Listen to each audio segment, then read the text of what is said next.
அனைவருக்கும் வணக்கம். மத்திய அரசு ஊழியர்கள் மற்றும் ஓய்வூதியதாரர்களுக்கு ஒரு முக்கியமான செய்தி. அதாவது மத்திய அரசு ஊழியர்களுக்கு வருடாந்தார ஊதிய உயர்வுக்கான தகுதி என்ன, நியமனம் மற்றும் பதவி உயர்வுக்கான நிதி மேம்பாடு போன்ற தகவல்களை மக்களவையில் சொல்லியிருக்காங்க. இது ரொம்ப ஒரு இம்பார்ட்டன்டான வீடியோ. ஸோ ஸ்கிப் பண்ணாம கடைசி வரைக்கும் பாருங்க. நம்ம சேனலை சப்ஸ்கிரைப் பண்ணாதவங்க பண்ணி வச்சுங்க. நம்ம சேனலில் சென்ட்ரல் மற்றும் ஸ்டேட் கவர்மெண்ட் சம்பந்தமான ஆல் அப்டேட்ஸ் போட்டுருவோம். அது மட்டும் இல்லாமல் பென்ஷன் சம்பந்தப்பட்ட முக்கியமான அப்டேட்டும் இருக்கும். ஸோ மறக்காம சப்ஸ்கிரைப் பண்ணிருங்க. வாங்க வீடியோக்குள்ள போகலாம். ஃபர்ஸ்ட் ஆஃப் ஆல் பார்த்தீங்கன்னா, மத்திய அரசு ஊழியர்களுக்கு அதாவது கிடைக்கக்கூடிய வருடாந்தார சம்பள உயர்வு குறித்து அடிக்கடி குழப்பம் நிலவுகிறது. குறிப்பாக ஒரு ஊழியரின் சம்பளம் அவரது ஜூனியர் சம்பளத்திற்கு கொண்டு வரப்படும் போது குழப்பம் அதிகரிக்கிறது. இது போன்ற சூழ்நிலையில அடுத்த சம்பள உயர்வு 6 மாதங்களில் நடக்குமா அல்லது 12 மாதங்களுக்கு பிறகு நடக்குமா? இந்த முக்கியமான கேள்விக்கு அரசாங்கம் இப்போது மக்களவையில் பதிலளிச்சிருக்காங்க. ஸோ அதை தான் நம்ம பார்க்க போறோம். நாடாளுமன்ற உறுப்பினர் ஆனந்த் படோரியா மக்களவையில் அரசாங்கத்திடம் இது குறித்து கேள்வி எழுப்பினார். அதாவது ஒரு மூத்த ஊழியரோட சம்பளம் அவரது ஜூனியர் சம்பளத்திற்கு சமமாக மாற்றப்பட்ட சந்தர்ப்பங்களில் விதிகள் 2016 விதி 7 அதாவது 7 உள்ள 10 கீழ் அடுத்த வருடாந்தார சம்பள உயர்வு பெற 6 மாத சேவை போதுமா அல்லது முந்தைய சம்பள உயர்வு தேதியிலிருந்து 1 வருட சேவை தேவையா என்ற கேள்வியை எழுப்பியிருந்தாரு.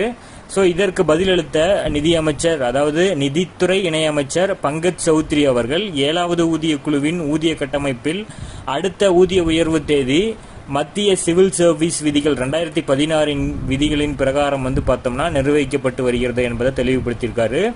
விதி 10 என்ன சொல்றது அப்படின்னு பார்த்தோம்னா, இணைப்பு 1ல பாத்தீங்கன்னா கொடுக்கப்பட்டுள்ள விதி 10 மத்திய அரசு ஊழியர்கள் ஆண்டுக்கு ஒரு முறை மட்டுமே ஊதிய உயர்வு பெறுவார்கள். ஜனவரி அல்லது ஜூலை அன்று.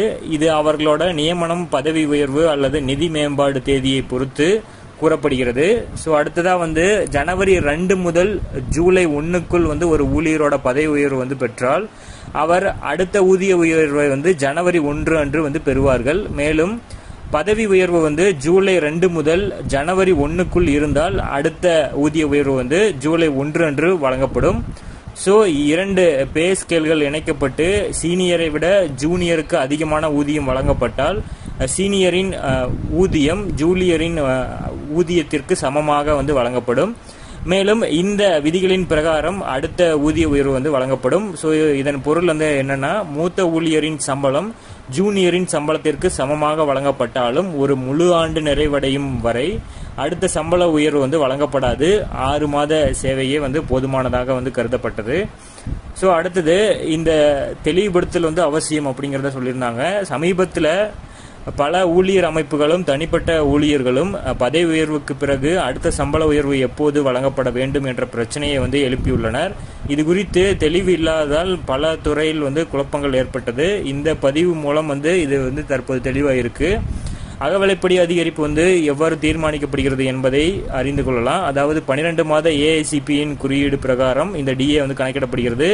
இதன் சூத்திரம் நம்ம இதில் கொடுத்திருக்கிறது தான் இந்த ஃபார்மேட்டு. இது பிரகாரம் தான் கால்குலேட் பண்ணுவாங்க. ஸோ தற்போது ஜனவரி முதல் ஜூன் 2025 சுழற்சிக்கான 2% உயர்வுக்கு பிறகு அகவிலைப்படி 55% இருந்துச்சு. ஸோ இப்போ ஜூன் 2025ற்கான ஏஐசிபியின் புள்ளிகள் வெளியாகி உள்ளன. இவை 12 மாத ஏஐசிபி குறியீடுகளின் சராசரி. அதாவது ஜூலை டு டிசம்பர் 2025 சுழற்சிக்கு அகவிலைப்படியினே 3% அதிகரிப்பு சாத்தியம் என்பது கூறப்பட்டிருக்கு. ஸோ பொறுத்திருந்து பார்ப்போம். அகவிலைப்படி மற்றும் 8வது ஊதிய குழு சம்பந்தப்பட்ட அறிவிப்புகள் நம்ம சேனல்ல உடனடியாக நம்ம அப்டேட் பண்ணிட்டே இருக்கோம். ஸோ மறக்காம நீங்க சப்ஸ்கிரைப் பண்ணி பக்கத்தில் இருக்கிற பெல் ஐக்கானே பிரஸ் பண்ணி வச்சுக்கோங்க. அப்பதான் நான் போடக்கூடிய ஒவ்வொரு வீடியோவும் உங்களுக்கு வரும். தேங்க்யூ.